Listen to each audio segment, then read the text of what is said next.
문제를 한번 별표를 한번 쳐볼게요. 57번서부터 할 거지만은 다시 한번 봅니다. 아까 좀 전에 제가 64번을 풀었죠. 64번. 기억하십니까? 그 전에 있는 문제들은 거의 뭐 계속적으로 나오고 있는 거기 때문에 그냥 우리 해설을 보시고, 특히 65번은 제가 풀어드릴 거예요. 영업 경비 비율은 굉장히 중요하거든요. 65번이 이제 왜 중요하냐면, 이게 영업 경비가 이제 바로 나오는 게 아니라 이것도 어떤 계산이기 때문에 어떤 여기 푸는 게 좀 과정이 좀 어려워서 제가 봤을 때 64번에 별표 쳤죠. 그 다음에 어디에 별표 쳤어요? 66번 안 쳤네. 66번에 가시면은 안 쳤죠. 쳤어요? 요것도 잘 나옵니다. 요것도 잘 나오기 때문에 치시고, 그 다음에 넘기셔서 74번. 74번 쳤죠.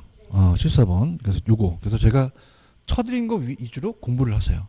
그죠? 그러니까 나머지 것들은 안 하겠다는 게 아니라, 나머지 것들은 출제가 잘 안 되는 부분이에요. 그죠? 그래서 이제 그 뜸하게 나오는 부분이기 때문에, 특히 이제 마지막 넘기시면은 76번도 기출이거든요.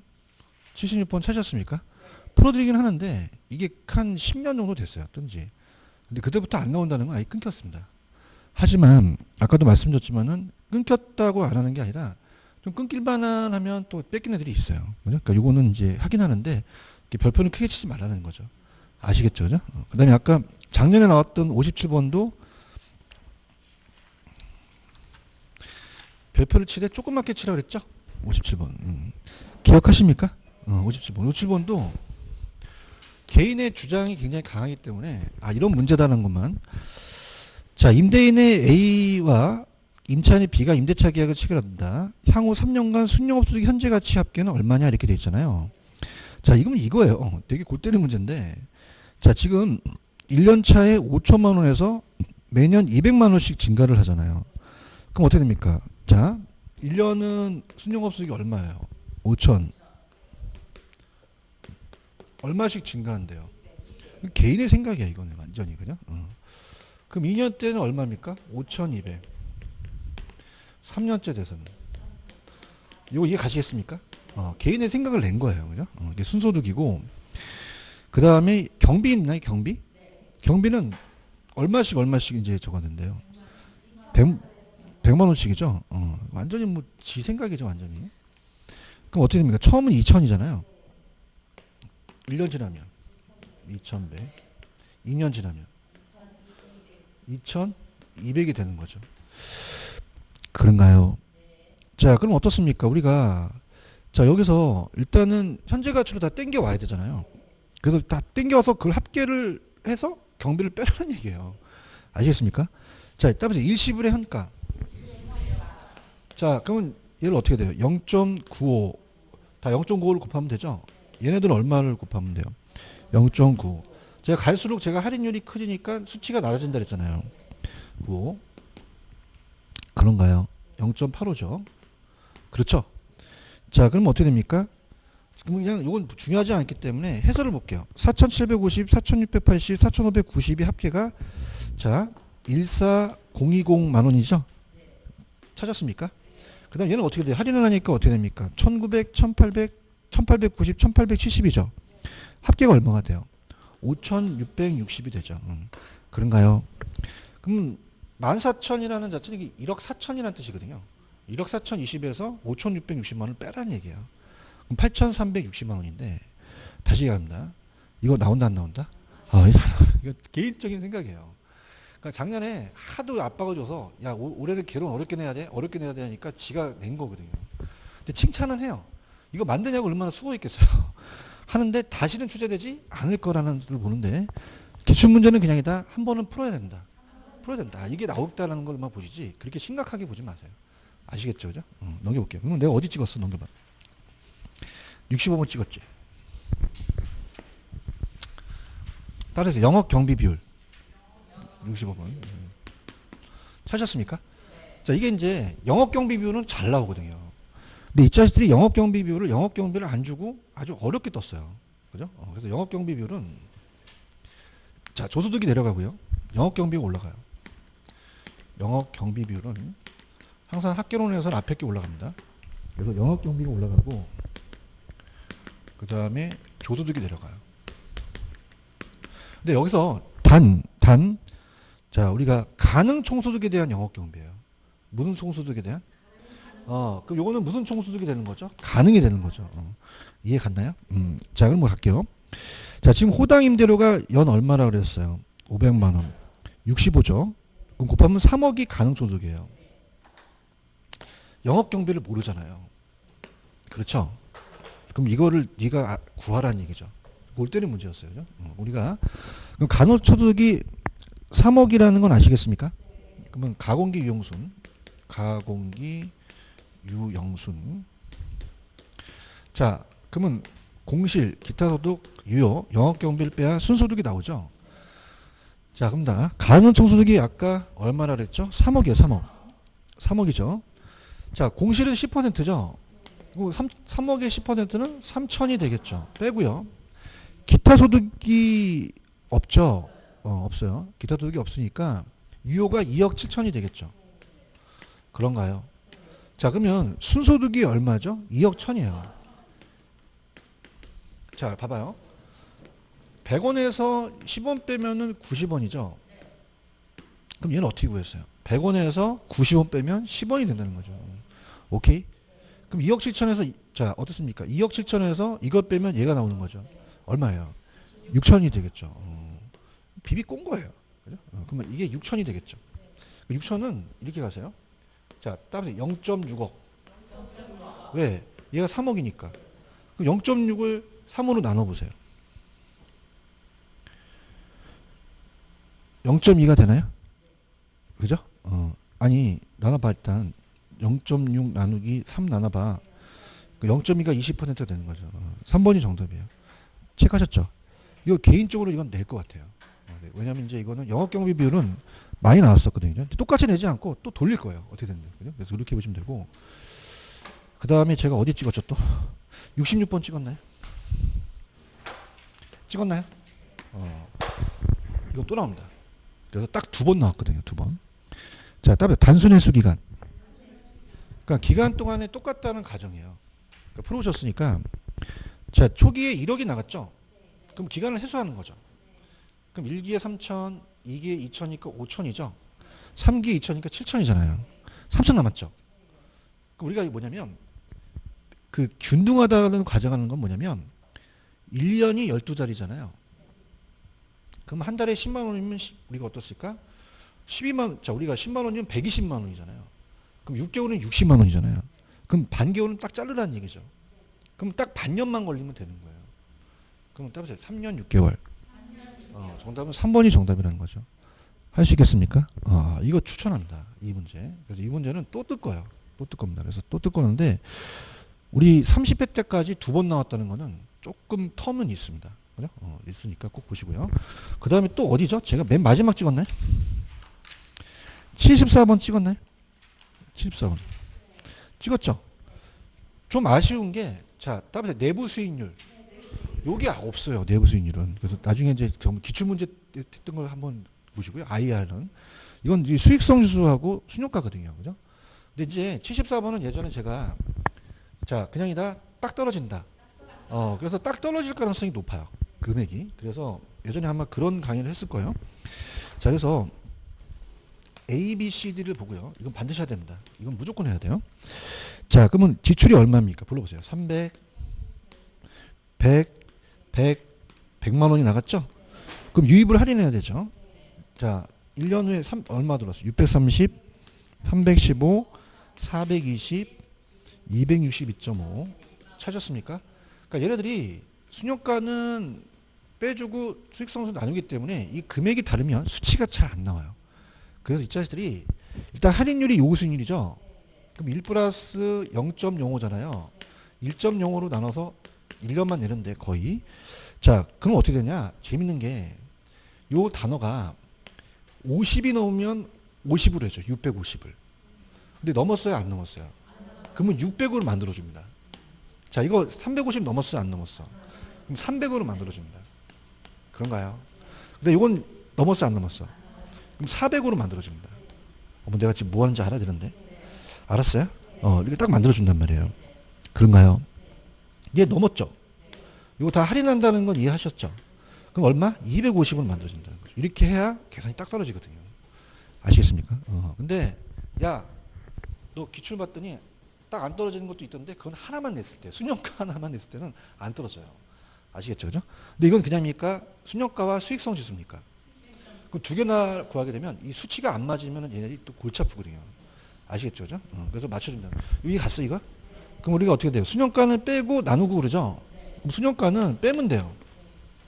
600에서 300 빼면 300, 300에서 200 빼면 100 빼면 200, 400에서 100 빼면 300, 250에서 100 빼면 150이 되는 거죠. 여기 가시겠습니까? 그 수익성 지수는 나누죠. 그럼 수익성 지수도 나눠서 약분하면 되는데 요거 몇 배야? 2배. 예. 참 쉽죠. 얘는 4배. 얘는 2.5배라는 거죠. 지네들도 딱 쉽게 하려고 딱 아다리 맞힌 거예요. 그런가요? 그러면 A씨가 A하고 C죠. 그냥이야 순영가가 같아.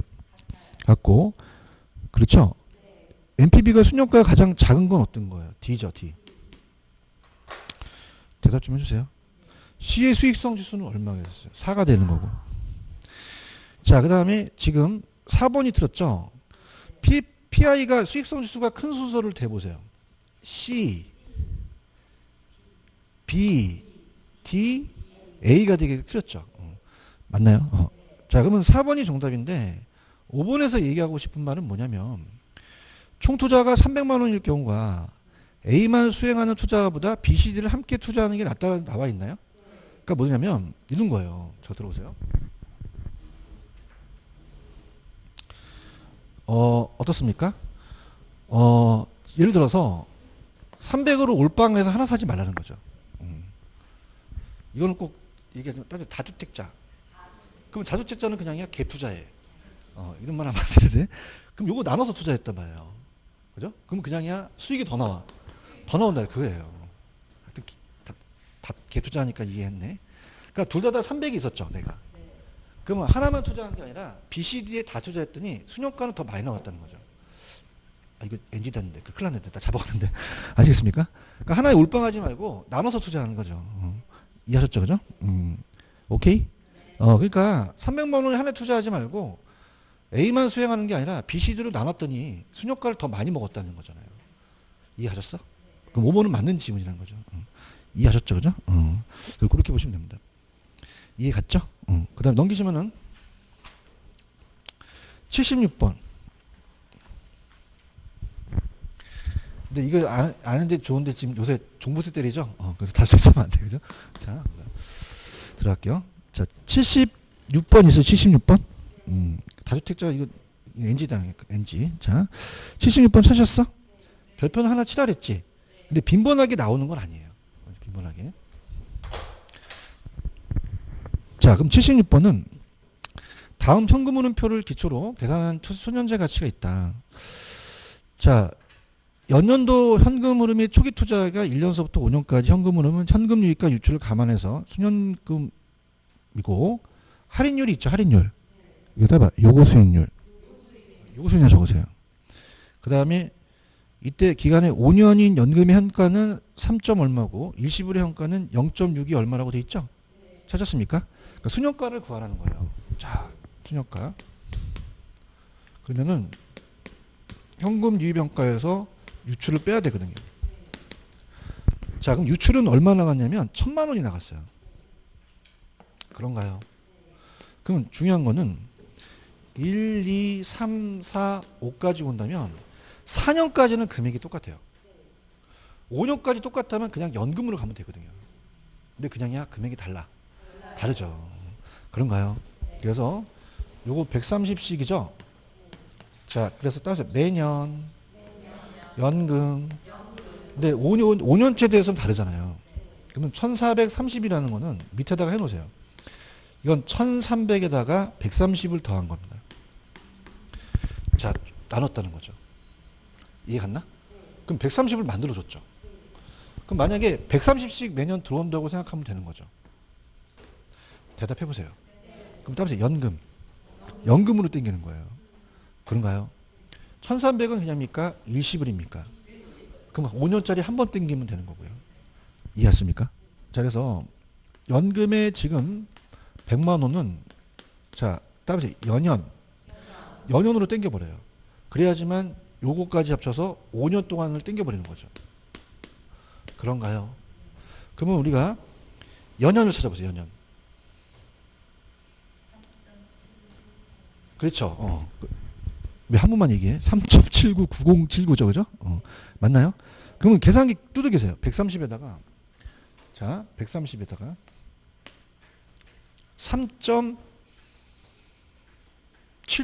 3.79079를 때려보세요. 해설에도 있지만 얼마가 나와요? 492.8027이 나옵니다. 찾았습니까? 자, 그 다음에 요 1430은 따라서 20을 1300은 20을이죠. 그럼 1300은 20을을 땡기라는 거예요. 20을. 그래서 20을을 자, 따라서 1현 10을의 현재 가치가 5년짜리 있죠. 자, 5년짜리가 0.6 얼마라고 되어 있죠. 두들겨 보세요. 1300에다 두들겨 보십시오.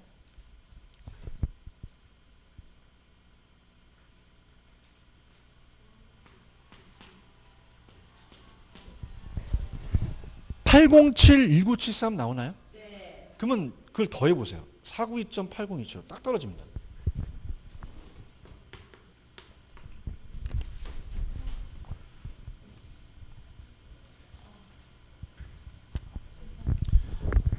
딱 떨어지나요? 1300이 나오죠. 그래서 빼면 300만 원이 3번이 정답이에요. 그죠? 아니 지금 이거 더하고 이거 더하니까 1300 나왔잖아. 그럼 1000을 빼니까 이 순역가가 300이 된다는 거죠. 아시겠죠? 그죠? 되셨습니까? 그래서 이건 그냥이다 잘 나오는 게 아니다. 한 번 나왔기 때문에 그냥 한 번 푸는 걸로 가지고 가세요. 아시겠죠? 그죠? 무슨 얘기인지 아시겠죠? 그죠? 그래서 자 할게요. 지금 130만 원은 그냥이요. 매년이에요. 그 5번도 130 하면 그냥 5년 땡기면 되잖아요. 근데 1330이라는 게 금액이 안 맞죠? 그러다 보니까 130을 한번 땡겨보자는 거죠. 그런가요? 그렇죠? 그 다음에 자, 그럼 130하고 1300은 그냥이요. 일시불이에요. 그걸 한 번에 땡기자는 거죠. 그래서 그렇게 보시면 됩니다. 이해하셨습니까? 근데 이것도 우리 강사들이 한번 만들어낸 문제를 뺏긴 거예요. 거의 비슷한 문제를, 그죠? 사는데 아마 이거는 다시는 좀 출제가 좀 될 가능성이 낮을 거라고 봅니다. 그래서 그렇게 해서 그래서 아까 그 전 페이지에 나와 있는 아까 74번에 가시면은 그 문제 제가 별표 치라고 그랬죠? 그 다음에 순역가 요렇게 시험에 나와요. 이제 1년 기준으로 해서 나오는데 아까 뭐 제가 다주택자는 그냥 재밌게 했지 그냥 하나 투자한 게 낫어요. 얘한테 3개 투자하는 게 낫어요. 3개 투자하는 게 낫다라는 거지. 뭐 다주택자는 그냥 그건 NG하고 그냥 그렇게 해서 이해를 돕기 위해서 간 겁니다. 아시겠죠, 그죠? 그래서 뭐 그렇게 투자하라는 게 아니라. 자, 그래서 보면 됩니다. 자, 됐습니다. 넘길게요. 금융 파트로 가겠습니다. 195페이지로 가시고요. 요약집 다 갖고 오셨죠?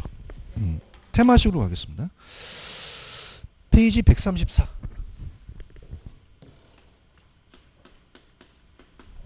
그래서 자, 우리가 이제 부동산 금융은 나온다면은 5에서 6문제인데 제가 어디다고 딱 정할 수 있어요. 얘는 딱 정해져 있습니다. 그래서 따라서 지분금융, 부채금융, 매자닌금융 거의 99% 나옵니다. 그래서 세 가지를 우리가 비교를 하셔야 돼요. 지분, 그 다음에 부채, 그 다음에 매자닌. 혼합한 게 매자닌이죠. 그래서 다시 한번 우리 연습 게임을 해볼게요. 지금 여러분들 134페이지 가셨어요? 거기 보시면은 오른쪽에 보시면은 지분금융, 부채금융이라는 게 있죠. 그래서 이렇게 한번 제가 이제 얘기해 볼게요. 지분은 내 거죠. 부채는 남의 거잖아요. 그래서 지금 제가 나왔던 걸 다시 다 보여드려 볼게요. 감사합니다. 지분금융은 자 신사공 조펀 이렇게 암기하시는데 조리펀 이렇게 암기를 해도 되는데 자 따라서 신디케이트 들어보셨죠, 그죠? 그 다음에 공모한다는 얘기 들어보셨나요? 근데 사모는 아직 안 나왔거든요. 사모는 개인 모집이죠, 그죠? 사모로 해서 주식을 발행할 수 있어요. 사모 들어보셨죠, 그죠? 사모펀드라는 얘기 들어보셨나요? 그 다음에 자 따라서 조인트 벤처. 자 따라서 리츠. 리츠는 부동산 투자에서도 나올 수 있죠. 그 다음에 펀이 뭐예요? 펀드라는 거죠. 그래서 따라서 신사공 조립펀. 어머타임 신사공 조립펀. 자, 근데 얘는 암기할 필요가 없죠. 부채라는 자체는 글씨를 보면 되잖아요, 그죠? 자, 부채금융은 자 채자가 들어가면 다 부채잖아요. 따라서 사채, 채권. 자, 여러분이 은행에서 돈 빌리는 게 지분일까요? 부채일까요? 부채잖아요. 돈을 땡기는 거잖아요. 그럼 은행은 그냥요 내 부동산에 저당을 잡아요. 그걸 담보로 잡아서 돈 주죠. 그럼 요 두 가지 들어가면 다 부채금융이에요. 자, 그런데 주의하실 게 신탁증서금융 기억나시죠? 자, 신탁증서금융은 뭐였죠? 우리가 이 토지 소유자가 신탁회사한테 형식상 소유권을 넘겨버려요. 그럼 그냥입니까? 수익증권을 발행합니까? 그 은행에 가서 거기다 질권을 설정하는 거죠. 그것도 그냥요 담보신탁이에요. 그러면 이것도 그 증서를 담보로 해서 돈을 땡겨준 거죠. 그래서 요게 나오면 요걸로 고치셔야 됩니다. 담보로. 그런가요? 그 다음에 ABS는 원래는 자산담보부지권이 맞아요. 근데 자산 유동화지권이라고 나오는 거는 여러분 생각해 보세요. 담보가 들어갔어요? 안 들어갔어요? 안 들어갔지만 예산 자산담보로 가야 됩니다. 맞죠? 그 다음에 ABCP라는 것은 굉장히 우리가 자산, 자, 따라서 담보부 기업어음. 그러면 담보라는 게 안 들어갔어요? 들어갔어요. 들어갔으니까 얘도 부채금융으로 가져가시는 거죠. 맞나요? 그 다음에 제가 이런 거 아세요? 자, 넘겨보세요. 메자닌 금융이 있어요. 그렇죠. 잘하십니다. 어디에 매달려? 그래서 맨 마지막에 있었죠. 독특하게 이 저자분이 어디에 나왔죠? 저도 찾았는데 맨 마지막에 168페이지에 해놓지 않았나요? 168. 찾았습니까? 찾았어요? 자, 메자닌은 혼합형이에요. 그래서 어디에 매달려? 전신주에 매달려. 전이 뭐죠? 전환사채야. 전환사채는 우리가 원래는 채권인데 주식으로 전환해줘요. 그러니까 두 가지 성격을 다 갖고 있습니까? 다 갖고 있고 신주이수권 부사채도 마찬가지죠. 신주이수권 부사채도 자 원래는 그냥입니까? 얘도 채권으로 매입했습니까? 그 다음에 신주로 주식을 인수해 주는 거죠. 그럼 두 가지 나오면 메자닌 금융 찍으셔야 돼요. 할 수 있겠죠? 그죠? 할게요. 자, 문제로 갑니다. 195페이지 가시면은 자, 다른 문제는 중요하지 않기 때문에 답만 볼게요. 자, 195페이지 1번 문제는 큰 의미는 없어요. 타당하지 않는 거 1번. 자, 이거는 조세의 기능. 소득지분배나 자원배분은 금융의 기능이 아니에요. 조세의 기능으로 고쳐주고요. 그 다음에 2번 갑니다. 여러분들 이게 기출인데요. 참 재밌는 게 자 보세요. 제가 부채금융은 아까 저당 담보 채권 나오면 부채라 그랬죠. 그러면 그게 다 들어간 놈이 있어요. 어떤 게 다 들어갔을까? 3번인가요? 효자. 그다음에 저당, 담보, 채권. 그럼 이건 부채죠. 그런가요? 그다음에 아까 자, 따라서 신사공 조립본. 자, 따라서 신디케이트. 있어요? 자, 공모 있어요, 공모? 자, 신사공모, 신사공조. 조인트 벤처는 없죠. 리츠 있나요, 리츠? 그 영어가 리츠예요. 펀드 있죠. 펀드 찾았죠, 그죠? 그래서 3호라는 건 아직 안 나오는데 그래서 계속적으로 머릿속에 신사공 조립펀만 암기하시면 되거든요. 그죠? 근데 자, 지분을 암기할 필요가 있나요? 부채로 가는 게 낫나요? 채자나 저당 잡는 게 더 낫는 거죠. 근데 제가 하도 여러분들이 많이 힘들어하니까 이 암해를 만든 거죠. 신사공 조립펀이 지분금융이니까 그렇게 보시는 거죠. 아시겠습니까? 이해 갔어요? 넘겨보세요. 3번 부채금융을 고르라고 했나요? 그러면 신사공 조립형 아닌 거 보면 되나요? 그러면 어떻게 돼요? 신디케이트 조인트벤처 공모 아닌 게 니은하고 디귿이죠. 근데 주의하실 게 주택상환사채는 사채가 붙었죠. 근데 ABS는 아무것도 안 붙었잖아요. 그럼 자산유동화지권이 부채라는 걸 알아주셔야죠. 3번이 정답인가요? 그런가요? 대답 좀 해주세요. 근데 아쉬운 게 메자닌 금융은 안 되더라고요. 메자닌 금융 빠졌어요, 그죠? 그래서 보시면 되고. 자, 그럼 4번 갑니다. 4번. 4번은 이제 부동산 금융이니까 틀린 거를 보신다면 4번에 2번을 가볼게요. 자, 제가 이런 얘기 했었죠, 아까. LTV, 대부 비율. 어떻게 됐어요? 싹 다 커진다 그랬잖아요. 그런가요? 그럼 여기서도 이 2번이 융자 비율이 대부 비율이거든요. 수요, 부동산 수요 증가하죠. 아, 나왔네. 체크하셨죠, 그죠? 거기다 싹 다 커진다라고 가져가시면 돼요. 이해 갔나요? 그다음 다른 것들은 뭐 여러분들이 다 아는 내용이니까 5번 문제는 보지 마세요. 좀 문제가 안 좋더라고. 5번은 뭐 단기 투자 뭐 이만한 뭐 이런 건 자기 개인적이니까 읽으세요. 제가 하는 게 좀 안타까워요. 제가 하는 게. 5번 보지 마세요.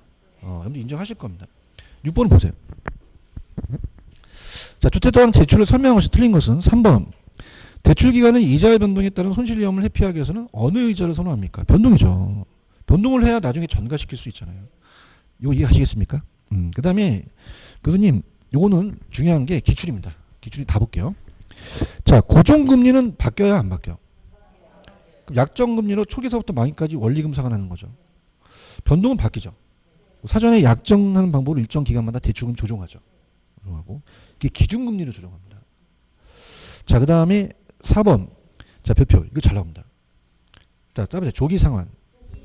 조기상환은 시장이자가 약정보다 낮았을 때 조기상환을 유인해요. 이거 잘 나와요. 대단 잘 나와요. 근데 만약에 시장이 약정보다 높으면 대출 기간은 수익성이 악화되죠. 그래서 그렇게 됩니다. 정답은 3번인가요? 넘겨보세요. 7번도 기출입니다. 기출이라고 적어놓으세요. 최근에 주택자금 대출은 변동금리로 이루어지는 경우도 많다. 일반적으로 만기가 동일한 경우에 변동을 차입자하는 것이 고정금리 차입하는 것보다 이전에 낮은 건 이 변동에 대한 그 위험을 누구한테 전가시키는 건가요? 차입자죠, 차입자. 1번이 변동금리 차입자가 금리 위험을 부담하기 때문에 그런 거죠. 1번이 정답인가요? 이렇게 보시면 되고. 그 다음에 8번도 그냥 답만 볼게요. 자, 틀린 거를 보시게 되면, 자, 우리가 요거는 좀 볼게. 요거는 1번.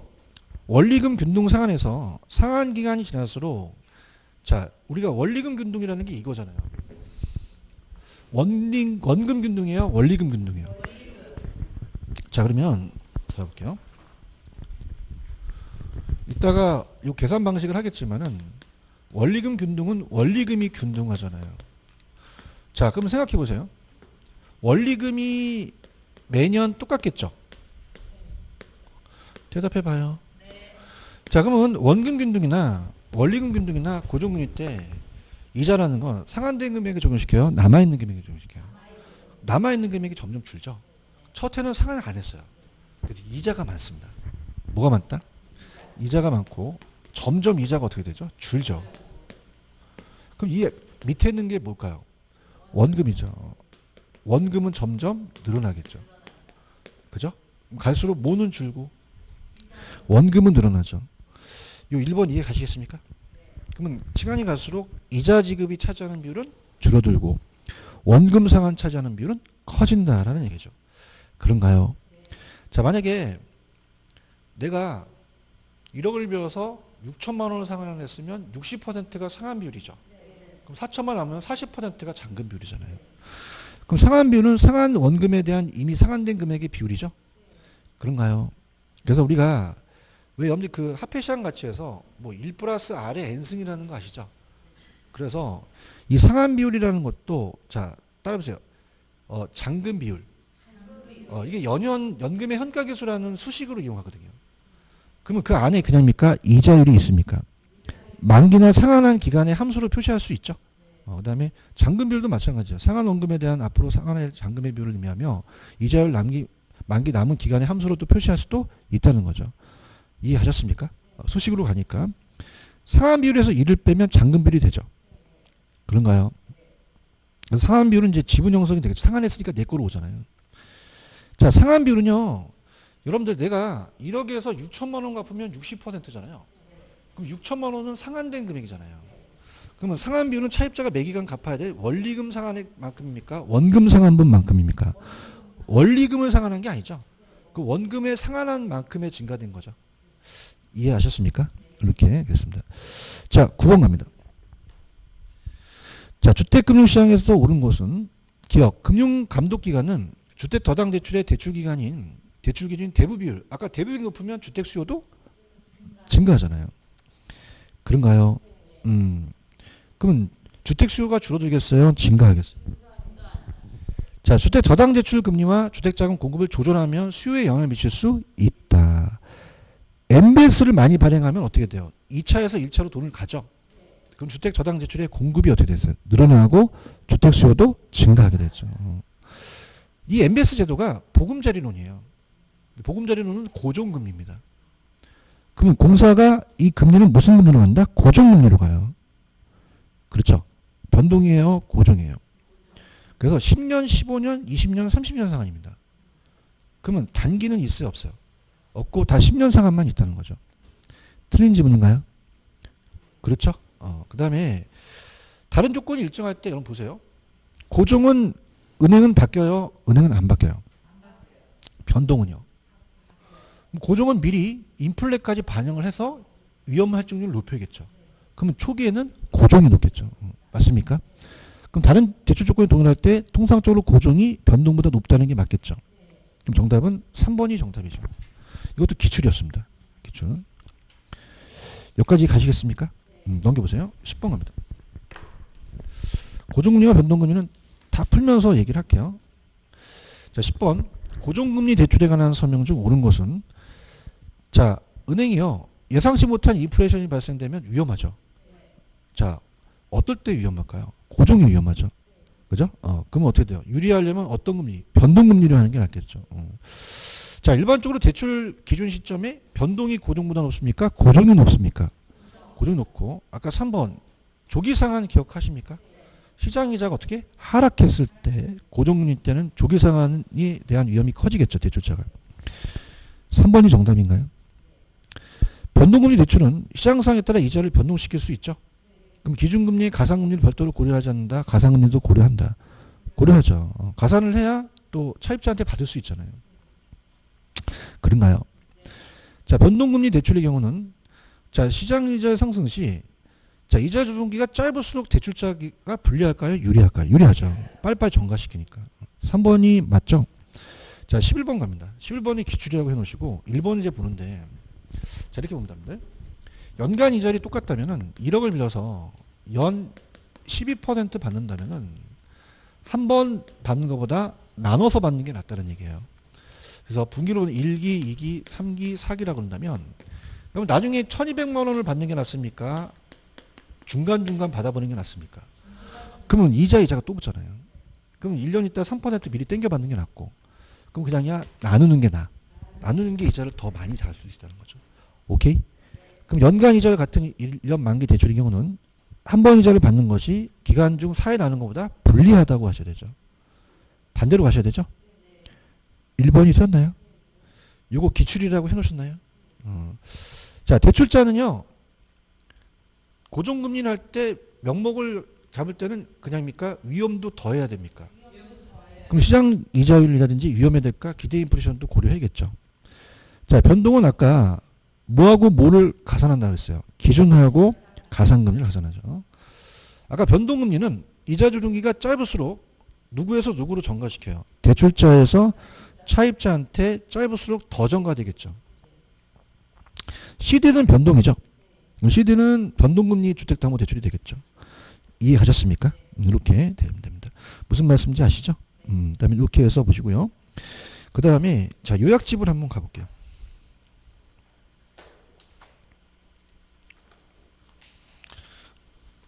가시면은 저당상환 방식으로 갑니다. 자, 몰아치인 게 있을 텐데 그림이 일단은 여러분들은 그냥 141페이지 가시면은 141페이지 가시면은 영어로 되어 있지만 그 그림이 하나 있나요? 네. 찾았습니까? 이거 찾았어요? 이거. 자, 그래서 저당 대출 상환 방식, 저당 상환 방식이 대출 상환 방식입니다. 계산 방식은 이따가 해드리겠고 우리가 이제 하도 많이 했으니까 이 세 가지 상환 방식을 한번 비교해 볼게요. 자, 들어갑니다.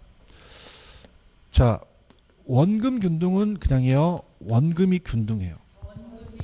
초기에 제일 많죠. 초기. 그래서 얘는 원금이 균등합니다.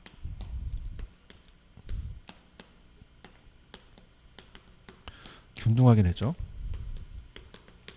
그 초기 이자가 적겠어요? 제일 많겠어요? 많죠. 많고 점점 줄죠. 그래서 자, 다음에 체감식. 그러면 초기에 제일 적다, 제일 많다. 많은 상한이 원금 균등 상한 방식이에요. 그런가요? 근데 중간이 이제 원리금이죠. 원리금은 균등하죠. 그래서 중간 정도예요. 이 상한 정도에 대한 속도가. 그래서 원리금 균등 상한 방식은 자, 원금이 균등해요. 원리금이 균등해요. 얘는 원리금이 감소하죠. 그죠? 자, 그럼 원리금이 균등이라는 건 나와 있잖아요. 그럼 아까 초기에 이자가 높다 그랬죠. 갈수록 이자가 준다 그랬죠. 이걸 노린단 말이에요. 그럼 얘가 이자가 차지하는 비중이 크고 점점 이자가 줄겠죠. 그렇죠? 원금은 점점 어떻게 돼요? 증가하겠죠. 그렇죠. 그래서 우리가 고정금리를 봤을 때 얘는 초기에는 200 상환하고 자, 얘는 130 상환했어요. 그럼 초기에 그냥입니까? 원금이 더 높습니까? 원금 높죠. 최정식이 제일 낫죠. 그래서 옛날 했던 거 이제 머릿속에 두시고 정리할 때입니다. 자, 최정식 상환 방식은 점증식이에요. 그럼 점증식은 늙은 부부가 좋아요? 좋아요? 소득이 안정된 젊은 부부가 좋아요? 그럼 초기에 많이 내요? 초기에는 적게 내요? 60만 원만 내라는 거죠. 이자도 못 미친다는 거예요. 그럼 이 원리금 자체가 굉장히 적겠죠? 그러면 그냥요 점점 많아져요. 그럼 나머지 이 이자 부분은 전체가 더 커지겠죠. 전체적으로 본다면 초기서부터 그냥입니까? 부의 상환입니까? 부의 상환이어서 이 잔금이 만약에 1,000만 원이면 1,040만 원으로 늘어나요. 그럼 갚아야 할 금액이 더 많아진다는 거죠. 그럼 우리가 영어로 적어 놓으셨지만 저는 이제 한글로 한번 해볼게요. 자, 지금 일단은 여러분들이 이게 머리 아프니까 자, 따라서 머리 아파. 영어로 돼 있죠, 그죠? 그러니까 한글로 이제 적어주는데 첫 번째는 원리금이 저당 지불액이 원리금입니다. 그다음에 두 번째는 잔금이에요. 잔금. 자, 그럼 원리금은 너무 쉬운 게 자, 초기하고 후기를 봤을 때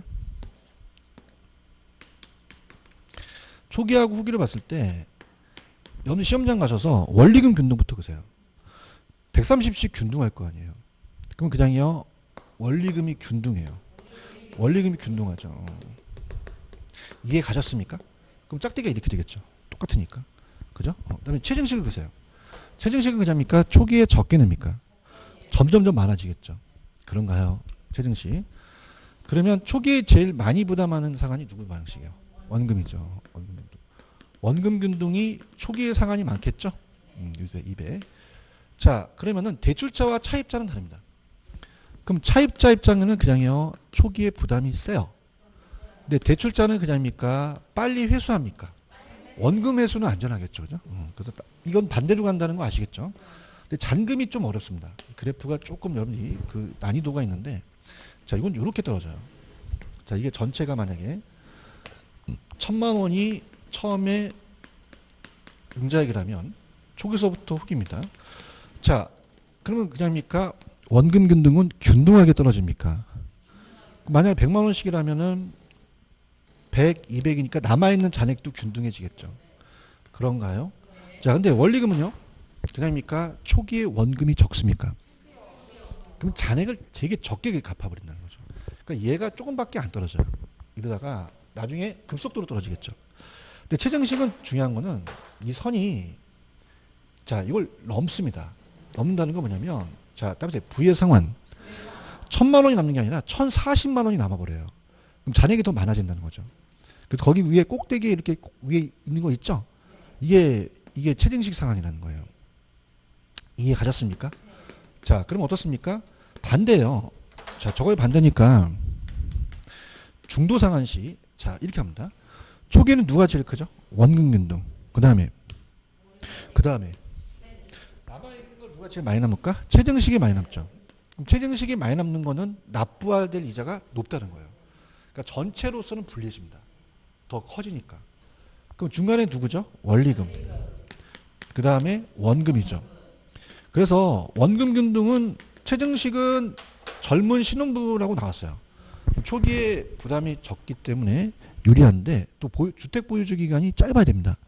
그래서 따라서 젊고 짧고.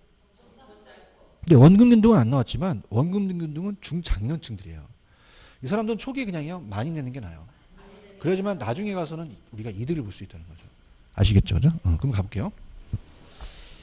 자, 가장 선명한 게 그림을 한번 볼게요. 이 그림을 보시게 되면 페이지 203페이지입니다. 203페이지에 15번 있나요? 15번? 찾았습니까? 자, 첫 번째 보세요. 이렇게 짝대기로 근 거는 무슨 균등이죠? 원리금이에요. 이게 일정하게 떨어지는 거는 원금이죠. 1번이 정답인가요? 자, 그 다음에 12번 갑니다. 12번. 저당 상환 방법에 대한 다음 설명 중 맞는 거. 자, 1번. 원리금 균등 상환이 점중에 비해 상대적으로 초기 자금 회수가 늦습니까? 빠릅니까? 빠르죠. 132, 60보다 빠르잖아. 자, 2번. 원리금 균등은 대출 기간 내내 동일한 금액이라는 건 너무 당연한 거죠. 2번이 정답이죠. 점증은 미래 소득이 보장되는 젊은 부부 좋죠. 그럼 상대적으로 유리하다라고 하셔야 되고요. 원리금 균등에 의하면 대출 기간 중에 매월 납부해야 될 원리금 중에서 원금이 차지하는 규모는 점점 늘어난다고 하셔야 되죠. 그렇죠? 그다음 점증은 어떻게 돼요? 보유 예정 기간이 긴 사람, 짧은 사람. 사람은 차입자를 얘기하거든요. 따라서 젊고 짧고. 점증은 늙고 길고 찍으면 안 돼. 큰일 나. 아시겠죠? 그죠? 그 다음에 넘겨보세요. 13번은 그냥 답만 볼게요. 답만 봐서 13번은 가장 적절하지 않는 거. 자, 2번입니다. 점증은 초기에 차입자의 원금 상환 부담이 원금과 원리금보다 큽니까? 작습니까? 작아요. 그렇죠? 그 다음에 다른 것도 한번 볼게요. 기출이 있기 때문에 다 볼게요. 기출입니다. 기출. 자, 1번. 원금은 빨리 해소하죠? 그럼 대출자 입장에서는 안전해요. 원금 회수 위험이 원리금 균등보다는 상대적으로 작겠죠. 맞는 지문입니다. 3번. 변동금리는 대출자 측에서 발생했을 때 이자 위험을 누구한테 전가시키려고 그래요? 차입자. 4번. 원리금 균등은 원금에 비해서 초기에 원리금 지불액이 적겠죠? 점증은 소득이 증가 예상되는 신혼부부가 유리하겠죠. 그런가요? 14번도 별표 쳐보시는데 이게 기출을 좀 돌려놓으셨는데 자, 초기 갑니다. 초기 가면은 DTI라는 단어가 있나요? 자, 그럼 다음 시간에 하겠지만 자, 따라서 D를 I로 나눈다. I가 연소득이고 이게 원리금이에요. 그럼 갑돌이가 연소득 똑같지만은 얘 상환 방식이 다르겠죠. 그럼 어떤 상환 방식이 제일 자기한테 부담이 크겠어요? 원금이죠. 원금. 그 다음에 원리금 최저식이 되겠죠. 아시겠습니까? 이게 원리금이니까.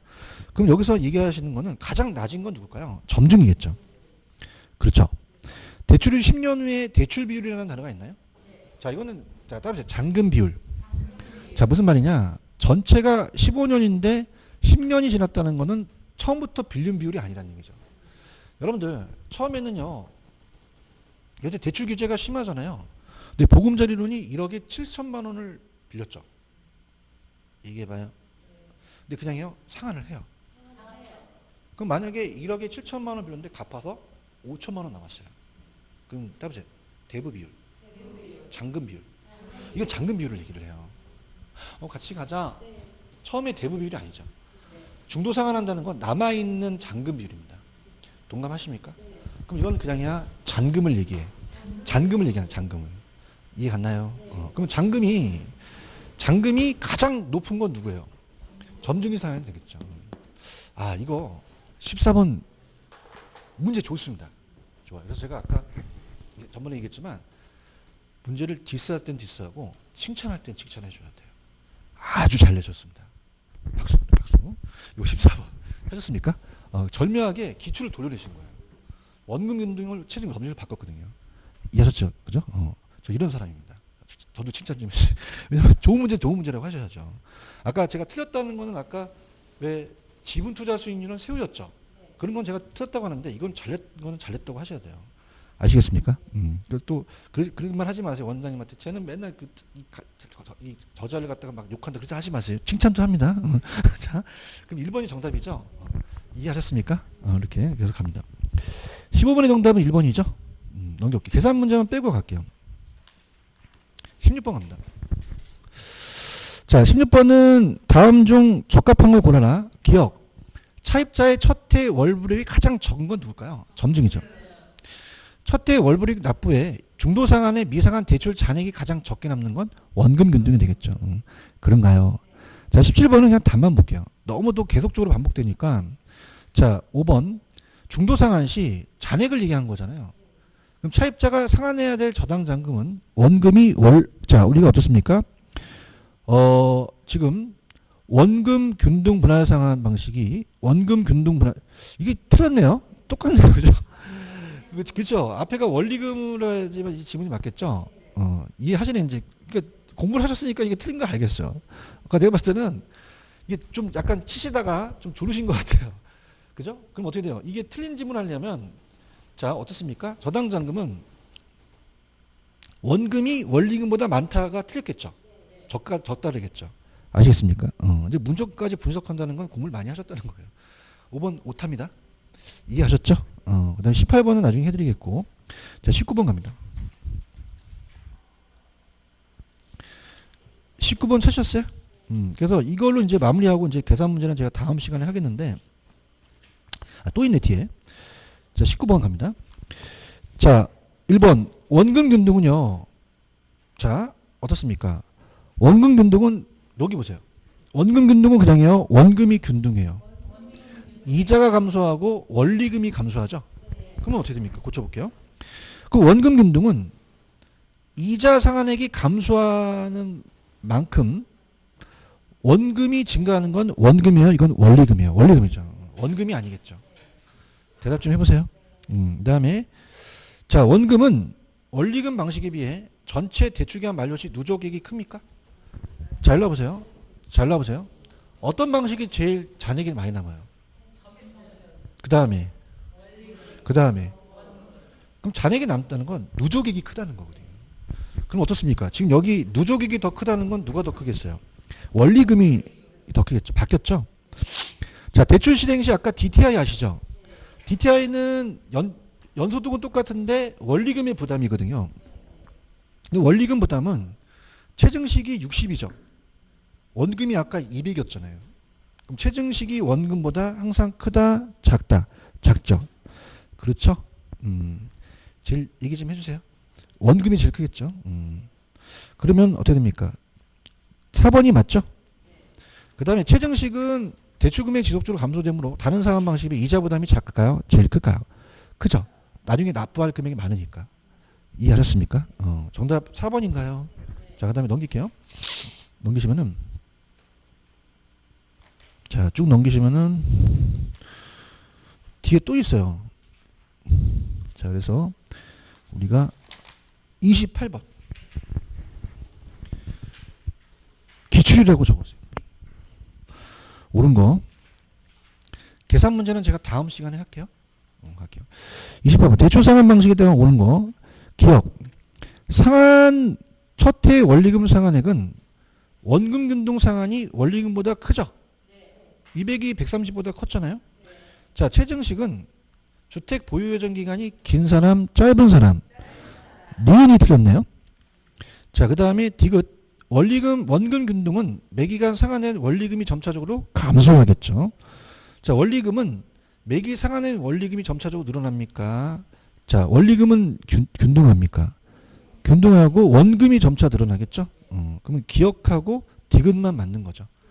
이해하셨습니까? 됐습니다. 자, 이렇게 하고 계산 문제는 조금만 쉬었다가 갈게요. 자, 질문하시면 질문하세요.